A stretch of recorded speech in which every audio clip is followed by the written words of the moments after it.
அனைவருக்கும் வணக்கம். இந்த காணொளியில் என்ன பார்க்க போறோம்னா, சார்கோபீனியா வயது முதிர்வால் ஏற்படும் தசை வலிமை இழப்பு. இது என்ன இது ஏன் முக்கியமானது, நீங்க என்ன செய்ய முடியும்? இது எது பேஸ் பண்ணினா நேச்சர் ரிவ்யூஸ் அப்படின்ற ஒரு மருத்துவ சஞ்சிகையில் 2024 வெளியான ஒரு ரிவ்யூ ஆர்டிக்கிளை தமிழ் படுத்தி அது சுருக்கமாக இங்கே கொடுக்க போகிறோம். நம்பர் 1, சார்கோபீனியானா என்ன? நீங்க நிறைய பார்த்துருப்பீங்க. வயதானவங்க உறவினர்கள் ஒரு ஜாடியை திறக்கவோ, நாற்காலியிலிருந்து சீக்கிரமா எந்திரிக்கவோ, இல்லை வேகமாக நடக்க முடியாமையோ பார்த்துருப்பீங்க. வயசு ஆகும்போது உடல்ல சில மாற்றங்கள் ஏற்படுவது இயல்புதான். ஆனா தசையின் அளவு மற்றும் வலிமை பெருமளவில் குறைவது இயல்பானது கிடையாது. அதுக்கு பேரு சார்கோபீனியான்னு பேரு. சார்கோபீனியா உடல் உள்ள எலும்பு தசைகளின் அளவு, அதில் முக்கியமான தசையினுடைய செயல்பாடு வலிமை மிக வேகமாக குறையும் ஒரு நிலை. இது பெரும்பாலும் வயசானவங்கள்ட்ட காணப்பட்டாலும் பிற உடல்நல குறைபாடுகள், உடல் உழைப்பு இல்லாமை, போதிய ஊட்டச்சத்தின்மை அதன் மூலமாக இளைஞர்களுக்கு ஏற்படலாம்.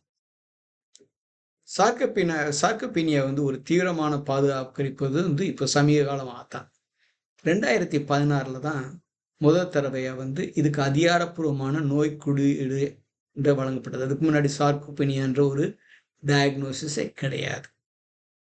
இதனால மருத்துவர்கள் மற்றும் ஆராய்ச்சியாளர் இதை துல்லியமாக கண்டுபிடிச்சு அதை எப்படி டயக்னோஸ் பண்றது, எப்படி ட்ரீட்மெண்ட் பண்றது, அது சிகிச்சை அளிப்பது, அதெல்லாம் கொஞ்சம் எளிமையா இருக்கு. சார்கோபீனியா என்பது ஜஸ்ட் பலவீனம் மாத்திரம் கிடையாது. அது உயிருக்கே ஆபத்து விளைவிக்கக்கூடிய ஒரு விளைவுகளை உள்ள ஒரு கண்டிஷன். சரி, தசை இழப்பினால் ஏற்படும் பாதிப்புகள் என்னன்னு பார்க்கலாம். வயசாகும் போது தசை இழப்பு, மசில் லாஸ், அது உடல்ல சிக்கல்களை தோற்றுவிக்கிறது. அதனால சுதந்திரமா வாழ்றது கஷ்டமா இருக்கும். அதனால வாழ்க்கையை ரசிக்கிறது கஷ்டமா இருக்கும். இந்த தசை இழப்புனால அடிக்கடி விழுகிறது, எலும்பு முறிவுகள் இதெல்லாம் பார்த்துருப்பீங்க. ஏன்னா கால்கள் மற்றும் உடலின் மையப்பகுதி தசைகள் பலவீனமடைவதால கீழே விழும் அபாயம் அதிகம். தசைகள் எலும்புக்கு ஆதாரமாக இருப்பதனால தசை பலவீனம் இடுப்பு எலும்பு ஹிப் ஃப்ராக்சருக்கு காரணமாக அமைகிறது. இன்னொன்று நடமாட்ட குறைபாடு, இம்மொபிலிட்டி, படிக்கட்டில் ஏறுறது, மளிகை பொருட்களை சுமப்பது, கழிப்பறையிலேருந்து இவன் எடுக்கிறது, எந்திரிக்கிறது, இது எல்லாமே கஷ்டமாயிடும். இதுக்கெல்லாம் காரணம் உங்க தசை வலிமை இல்லாமல் இருக்கிறது. இன்னொன்று மோசமான உடல்நலம். சார்கோபீனியா இருக்கவங்க, அதாவது தசை வலிமை இல்லாதவங்க மருத்துவமனையில் அனுமதிக்கப்படும் வாய்ப்பு அதிகம். அப்புறம் நோய் இல்லைன்னா அறுவை சிகிச்சையிலேருந்து மீண்டு வர்றதுக்கு அதிக காலம் எடுக்கும். அது மாத்திரம் கிடையாது, அவங்களோட ஆயுட்காலத்தையே இது குறைக்கக்கூடும். சில நேரம் நீங்க கேட்கலாம், இது எவ்வளவு பொதுவானது, எவ்வளவு காமனா இருக்கும் அப்படின்னு. ஒரு குறைந்த மதிப்பீட்டின்படி பொதுமக்கள்ல 5-10 பேருக்கு சார்கோபீனியா இருக்கிறது. வயசு அதிகமாக இந்த எண்ணிக்கை இன்னும் அதிகம். 80-90 கடந்தவங்களுக்கு குறிப்பாக இந்த நர்சிங் கேர்ல இருக்கவங்களுக்கு இது ரொம்பவுமே அதிகமாக காணப்படுகிறது. சரி, சார்கோபீனியா ஏற்பட காரணங்கள் என்ன? தசை ஒரு முக்கியமான சிக்கலான இயந்திரம் மாதிரி யோசிச்சு பாருங்க. அதுக்கு ஒரு 4 பார்ட் இம்பார்ட்டன்ட். ஒன்று நரம்பு சமிச்சைகள், மூளையிலிருந்து தொடங்கு அப்படின்ற ஒரு உத்தரவு வரணும். ரெண்டாவது ரத்த ஓட்டம் இம்பார்ட்டன்ட். என்னன்னா ஆக்சிஜன் மற்றும் ஊட்டச்சத்துக்களை தசையை கொண்டு போக வேண்டியது. மூணாவது டெய்லி நீங்க மசில் யூஸ் பண்றதுனால அதில் தேய்மானங்களை சரி செய்கிறதுக்கு ஒரு மெக்கானிசம் இருக்கணும். 4வது வந்து இந்த மைட்டோகாண்ட்ரியா, அதான் எனர்ஜி ஸ்டோரேஜ் ஃபார் த செல். அது வந்து அது ஆற்றல் மையங்கள், அது வந்து எனர்ஜி கொடுக்கணும். இந்த 4 நல்லா இருந்ததுன்னா வந்து உங்களுக்கு தசைகள்லாம் வந்து நல்லாவும் இருக்கும், செயலாகவும் இருக்கும். வயசாகும் போது இந்த இயந்திரத்தில் கோளாறுகள் ஏற்படுது. நம்பர் 1 வந்து நரம்பு இழப்பு. அந்த நரம்பு இழப்பு இருப்பதனால வந்து இந்த பேலன்ஸ் பண்றது, இந்த தசைகளுக்கு கட்டளையிடும் நரம்புகள் வந்து செயலிழந்து போகின்றன. ஓவர் டைம் அந்த மாதிரி ஆகும். 2வது வந்து generalised inflammation, low great inflammation வயசாக நடக்கும். அதுக்கு தமிழ்ல படுத்து வீக்கம்னு கூகுளில் சொல்றாங்க, அதனால இன்ஃப்ளமேஷன் சொல்லிடுறேன். உடலில் ஏற்படும் மெல்லிய வீக்கம், இந்த லோ கிரேட் இன்ஃப்ளமேஷன் தசை திசுக்களை வந்து பாதிக்கிறது. இன்னொன்று வந்து திசுக்களின் கடினத்தன்மை, இந்த ஸ்டிஃப்னஸ்.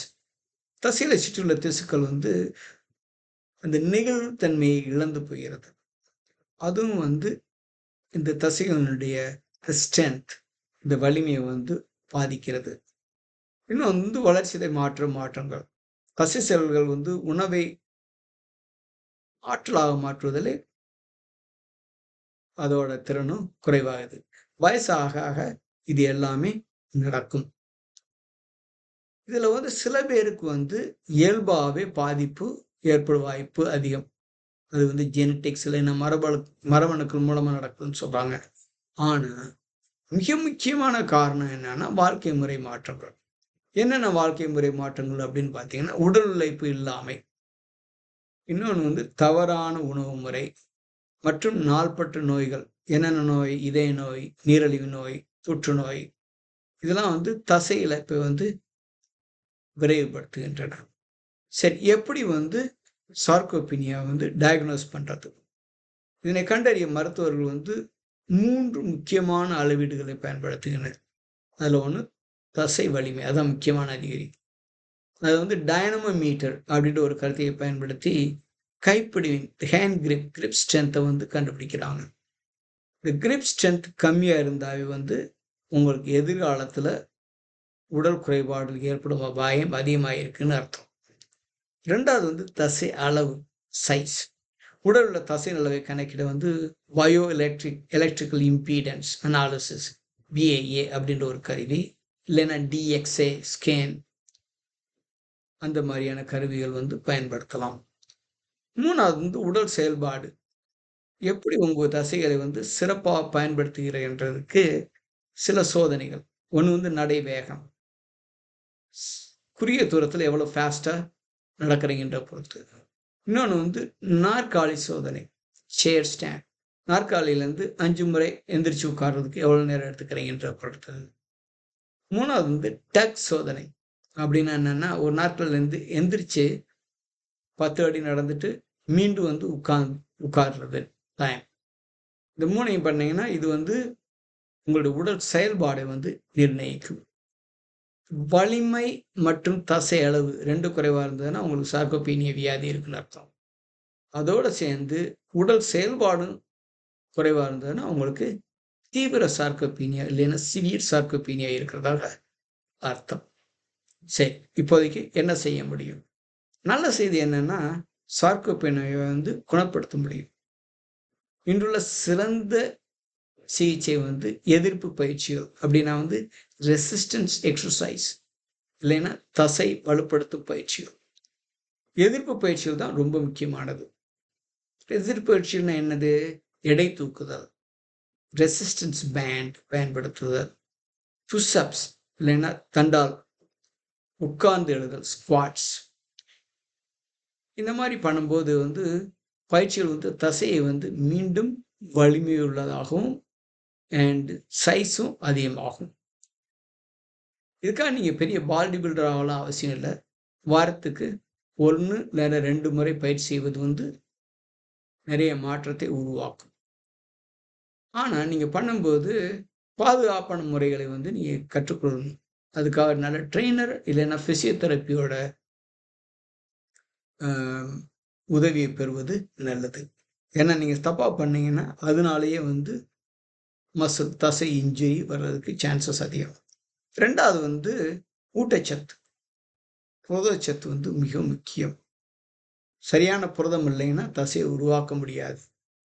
நல்ல புரதம் எதுல இருக்குன்னா இறைச்சி, மீன், பால் பொருட்கள், முட்டை இல்லைன்னா பருப்பு வகையிலிருந்து உயர்தர புரதம் கிடைக்கிறது. அது உடற்பயிற்சியுடன் சேரும்போது தான் அது சிறந்த பலனை தரும். சும்மா புரதத்தை மாத்திரம் சாப்பிட்டு உடற்பயிற்சி பண்ணலைன்னா அதுக்கு பலன் அவ்வளோ அதிகம் கிடையாது. 2வது வந்து வைட்டமின் டி. இது எலும்பு ஆரோக்கியத்திற்கு அவசியமானது. ஆனா சார்கோபீனியாவிற்கு இது மட்டுமே தீர்வு கிடையாது. வைட்டமின் டி கம்மியா இருந்ததுன்னா அவங்களுக்கு வைட்டமின் டி கொடுக்கறதுனால பலன் உண்டு. மருந்துகள் பலன் தருமா? இப்போதைக்கு வந்து சார்கோபீனியாவுக்குன்னு அப்படின்னு ஒரு மருந்து இப்போதைக்கு கிடையாது. அதனால ஆன்லைன்ல விளம்பரப்படுத்தணும் தசை வளர்ச்சி அந்த மாதிரி இதை வந்து சாப்பிட்றதுனால இப்போதைக்கு பணம் பலன் கிடையாது. அது வந்து பண விரயம் மாத்திரம் தான் ஏற்படும். இன்னொன்று வந்து உடல் எடை இழப்பு குறித்த குறிப்புன்னு சொல்லியிருக்காங்க. இப்போ அதிக எடை இருந்ததுன்னு வச்சுங்க, அவங்களுக்கு வந்து சார்கோபீனியா இருக்கிற சான்சஸ் இருக்கு. அது பேர் சார்கோபீனிக் ஒபிசிட்டின்னு பேரு. உடற்பயிற்சி பண்ணாம சாப்பாடை மாத்திரம் கட் பண்ணீங்கன்னு வச்சுங்களேன், உங்களுக்கு வெயிட்டு கம்மியாகும். அதோட தசை இழப்பும் நடக்கும். அதனால தி ஸ்ட்ரென்தனிங் எக்ஸசைஸ் எதிர்ப்பு பயிற்சிகள் வந்து நீங்க பண்ணணும். இந்த மசிலை வந்து நல்ல நிலைமையில வச்சுக்கிறதுக்கு. சரி, சார்கோபீனியாவோட எப்படி வாழ்றது?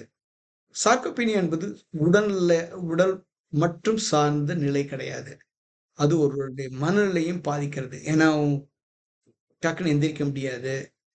இண்டிபெண்டா நீங்க இருக்க முடியாது. இன்னொருத்தரை சார்ந்து இருக்கணும். அந்த மாதிரி நிறைய விஷயங்கள் இருக்கு.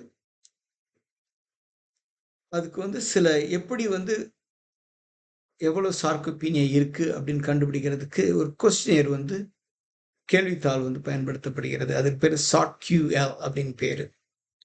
இதன் மூலம் அது என்னன்னா வந்து ஒரு அப்ஜெக்டிவ் மெஷர்ஸ்.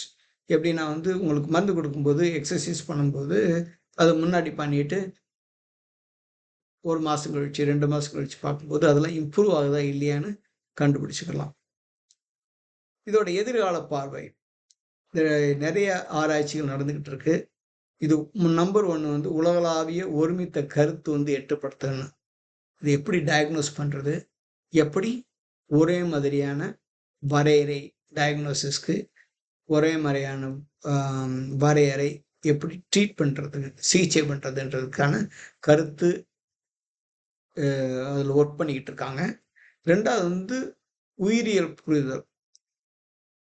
முதுமையான இது வயசாகிறதுனான காரணங்கள் எப்படி வந்து செல்லை வந்து சேதமடையுது, அதை எப்படி வந்து கட்டுப்படுத்த முடியும். அதுக்கு வந்து சில மருந்துகள் செனோலைட்டிக்ஸ், NAD பூஸ்டர்ஸ் அப்படின்ற மருந்துகளையும் ஒர்க் பண்ணிக்கிட்டு இருக்காங்க இப்போதைக்கு. இன்னொன்று வந்து முக்கியமானது என்னன்னா தடுப்பு நடவடிக்கைகள் வந்து இளமையிலேருந்தே ஆரம்பிச்சிடணும். இளமையிலேயே தசைகளை நல்லா வச்சுருந்தீங்கன்னா வயசான காலத்தில் வந்து அது ஒரு தசை வங்கி மசில் பேங்க் மூல உங்களுக்கு வந்து ஹெல்ப் பண்ணும். சரி, இப்போதைக்கு நம்ம என்ன பண்ணணும்? உங்களுக்கு ஆல்ரெடி நீங்கள் முதியவராக இருந்தீங்கன்னா உங்கள் வலிமை குறித்து மருத்துவரிடம் ஆலோசனைக்கணும். இல்லைன்னா வீட்டிலேயே வந்து இந்த நாற்காலி சோதனை, தி சேர் டெஸ்ட், அந்த இதில் வந்து டக்குன்னு எந்திரிச்சு உட்கார முடியல, இல்லை ரொம்ப நேரம் ஆகுது அப்படின்னா வந்து பிசியோதெரப்பி நாடுங்க. அது வந்து அவங்க வந்து உங்கள் மசில் ஸ்ட்ரென்த் எப்படி இம்ப்ரூவ் பண்ணணும்னு ஹெல்ப் பண்ணுவாங்க. உங்கள் குடும்ப உறுப்பினர் வந்து நீங்கள் ஒரு குடும்ப உறுப்பினர் வயசானவங்க இருக்காங்கன்னா அவங்கள வந்து சுறுசுறுப்பாக இல்லை சொல்லுங்க. சின்ன சின்ன தசை பயிற்சிகள் பண்ண சொல்லுங்க. 3வது வந்து எல்லாருக்கும் தசை என்பது பயன்படுத்து இல்லையே இழந்து விடு அப்படின்ற ஒரு கோட்பாடே உள்ளது. Use it or loose it. நடைப்பயிற்சி வந்து இதயத்துக்கு நல்லது. ஆனால் தசைகளை காக்க வந்து ஸ்ட்ரென்தனிங் எக்ஸசைஸ் எதிர்ப்பு பயிற்சியில் வாரத்திற்கு 2 முறை 20 நிமிடங்கள் செலவழிப்பது வந்து உங்கள் வாழ்நாளை நீட்டிக்க உதவும். சார்கோபீனியா வந்து ஒரு தீவிரமான நிலைதான். ஆனா இது தவிர்க்க முடியாத ஒன்றல்ல. சரியான அறிவு மற்றும் செயல்பாடுகள் மூலம் தசை இழப்பை மெதுவாக்கலாம், நிறுத்தலாம் மற்றும் ஓரளவிற்கு மீண்டும் பெறவும் முடியும். இத்துடன் இந்த காணொளி நிறைவு பெறுகிறது. இதை வந்து எல்லாருக்கும் வந்து ஷேர் பண்ணுங்க. ஏன்னா எல்லாருக்குமே வந்து சார்கோபீனியா, இந்த தசை இழப்பு நோய் வந்து நோயின்னு சொல்ல முடியாது, தசை இழப்பு என்ற நிலை வந்து எல்லாருக்குமே வரும். இதை வந்து ஒன்று வந்து தவிர்க்க முடியும், ப்ரிவென்ட் பண்ண முடியும். அப்படி வந்ததுன்னா சீக்கிரம் நம்ம கண்டுபிடிச்சு அதை சரி பண்ணவும் இப்போதைக்கு முடியும். மீண்டும் அடுத்த கனவில் காண்போம்.